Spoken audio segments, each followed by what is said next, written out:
వైఎస్ఆర్సీపీ నాయకులపై కూటమి సర్కార్ కక్ష సాధింపులు ఆగట్లేదు. మాజీ మంత్రి కాకాని గోవర్ధన్ రెడ్డికి నోటీసులు ఇచ్చారు నెల్లూరు జిల్లా కోవూరు పోలీసులు. గుమ్మలదిబ్బలో బాలిక మృతిపై ప్రభుత్వాన్ని ప్రశ్నించారు కాకాని. బాలిక మృతదేహానికి నివాళులర్పించి ఆమె తల్లిదండ్రులను పరామర్శించారు. పరామర్శించటమే ఓ పెద్ద నేరం అన్నట్టుగా కాకానిపై అక్రమ కేసు నమోదైంది. ఈ నెల 14న విచారణకు రావాలంటూ నోటీసులు జారీ చేశారు పోలీసులు. ఇదే అంశంపై అప్డేట్స్ మా కరెస్పాండెంట్ లోకేష్ ఇస్తారు. లోకేష్, చెప్పండి.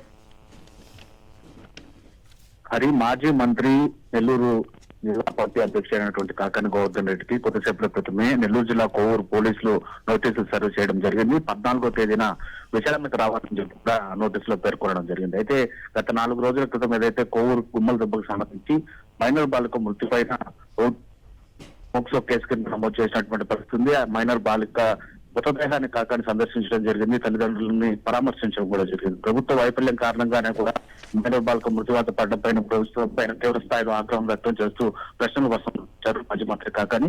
అది ప్రశ్నించడమే నేరమన్న కేసు నమోదు చేసి వివిధ సెక్షన్ కింద నోటీసులు కూడా జారీ చేసి 14వ తేదీన విచారణకు హాజరు కావాలని చెప్పి కూడా నోటీసులు ఇవ్వడం పైన సర్వత్రా వైఎస్ఆర్సీపీ శ్రేణుల్లో కావచ్చు, అదేవిధంగా ప్రజల్లో కూడా వ్యతిరేక భావన అయితే మాత్రం ప్రభుత్వం పైన పెద్ద ఎత్తున వినపడుతున్నటువంటి పరిస్థితి ఉంది. All right, Lokesh, thanks for the inputs.